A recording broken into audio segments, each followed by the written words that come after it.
This is WFYI News Now. It's April 15th, and I'm Abriana Herron. On today's show, a bipartisan bill would provide money to repair Indianapolis roadways.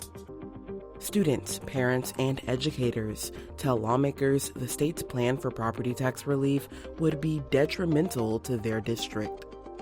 And long emergency room stays in the U.S. are common, especially for older patients. Some wait for many hours or even days before they get a hospital bed.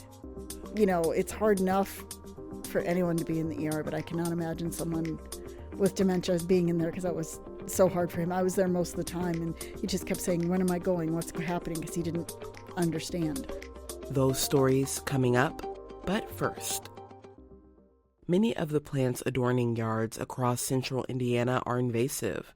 These non-native trees and shrubs pose a threat to native species that support the local ecosystem. One Hamilton County organization is looking to help residents replace potentially harmful plants with native species. The Invasive Species Trade-In program requires participants to document invasive species on their property and their removal. Once that proof is submitted and accepted, participants are then eligible to receive a free native tree or shrub. Primary species targeted by the program include the Bradford pear, burning bush, Norway maple, and Japanese barberry. Removal of other invasive plants may also qualify for the program. Hamilton County residents who want to take advantage of the program have until September 1st to submit their documentation and applications. Aging roadways are always top of mind in the spring, and Indianapolis officials say the number of repairs needed in the city outpace their available funds. As WFYI's Jill Sheridan reports, a bipartisan-supported bill at the Statehouse would provide more money for Indy's infrastructure. The legislation makes changes to the Community Crossing Fund and would provide an additional $50 million a year that Marion County would match. Indianapolis Chief Deputy Mayor Dan Parker has testified in support of the bill and says another change that they've long lobbied for accounts for multiple lane roads instead of just center miles. That amendment is something that we thought was an incredible addition to the bill because it allocates funds on lane miles for the first time through a state funding formula. The bill also reworks numerous ways in which communities across the state receive funding for roads, including changes to the wheel tax and how trustees can distribute money for infrastructure. I'm Jill Sheridan. Students, parents, and educators filled the Statehouse Monday to tell lawmakers that the state's plan for property tax relief would be detrimental to their district. Pike Township schools had a remote learning day Monday because nearly 200 teachers called off ahead of the rally focused on public education. Teachers and advocates want more funding for traditional public schools and oppose legislation they say favors charter and private schools. A Pike elementary school teacher told WFYI that Senate Bill 1, the property tax reform bill, would lead to cuts and a lack of resources in classrooms. Pike Township would lose more than $1 million if Senate Bill 1 passes. WFYI will continue to cover this story. For more stories on Senate Bill 1 and how it impacts schools, visit our website at WFYI.org. And for our final story today. Long ER waits in the U.S. are common, especially for older patients. Some wait for many hours or even days before they get a hospital bed. In collaboration with the Associated Press, Side Effects Public Media's Ben Thorpe reports that experts say things only get worse as the U.S. prepares for a silver tsunami, an aging population which may come with complex diseases and more dementia cases. Tracy Bolhan flips through old photos of her dad, Bill Spear, at their vacation home in Indiana. In one photo, her father wears a T-shirt in front of a sweaty bucket of beers. He does have my shirt on. Yeah, Pop's the man, the myth, the legend. Bolhan misses her dad. She even keeps some of his old voicemails. In a minute, give me a call. Thanks. I gotta know what I need to complain about. Can you help me? I gotta know.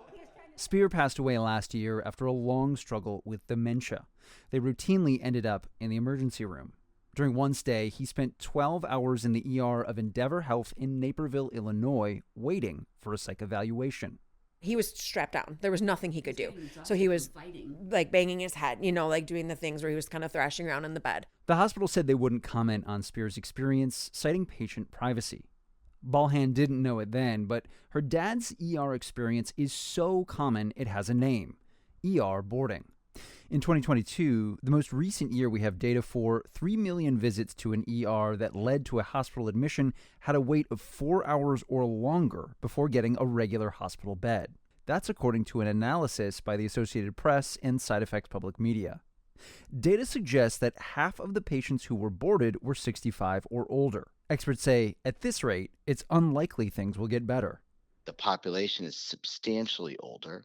People have way more complicated illnesses. There are people living longer and longer with the complexities of having had cancer, congestive heart failure, chronic lung disease. That's Arjun Venkatesh, who studies emergency medicine at Yale. Other experts warn of a silver tsunami of patients that will hit ERs. That's because the rates of dementia in the U.S. are expected to grow over the next few decades. Venkatesh says part of the problem is a lack of staffed hospital beds. So we have about just as many hospital beds in America today as we did 20 years ago. The reason that's a problem is that emergency department visits are up 30 to 40% over that time. And he says hospitals tend to prioritize scheduled care patients, whose insurance companies will reimburse them for things like cancer care and orthopedic surgeries. That means that there aren't incentives to bring patients from backed-up ERs into a hospital bed on another floor. That leaves patient caregivers in a tough spot. They say when they're in crisis, they don't know where else to go besides the ER. It's where you end up, because it's like, what do I do? It's an acute behavior. I need to do something. This is Nancy Fraziot. In 2024, she took her husband, Michael Riemann, to the emergency room in Kankakee, Illinois, 3 separate times. One of those times led to an emergency room stay longer than 10 hours waiting for specialized care. It's hard enough for anyone to be in the ER, but I cannot imagine someone with dementia being in there, because that was so hard for him. I was there most of the time, and he just kept saying, when am I going? What's happening? Because he didn't understand. Fraziot and most of the families we spoke to do not blame the nurses and doctors for the long stays. They say the problem appears to be much deeper. Several national organizations, including the American College of Emergency Physicians, have been advocating for systemic changes on the policy and hospital levels to tackle ER boarding. But those groups say the effort hasn't moved the needle far enough. Tracy Balhan says the emergency room experience has stuck with her. People didn't look at my dad as a man when we were going through the worst of it. It didn't feel to me like he was being treated with any dignity. And that, if anything could change, that would be the change that I would want to see. More than that, caregivers like Balhan say their experiences leave them worried that the U.S. health system isn't prepared to handle a population of dementia patients that is only expected to grow. I'm Ben Thorpe, Side Effects Public Media. This story comes from a collaboration between the Associated Press and Side Effects Public Media. Side Effects is a health reporting partnership of NPR member stations across the Midwest, based here at WFYI. And that's all for today's episode of WFYI News Now. Our podcast is produced by Drew Daudelin and Zach Bundy, with support from the news team at WFYI and public media journalists across the state. Our news director is Sarah Neal-Estes. Kendall Antron produced our music, and I'm your host, Abriana Herron. If you like today's episode, remember to subscribe and share, and follow WFYI on Instagram, TikTok, Facebook, and YouTube to check in on our newsroom throughout the day.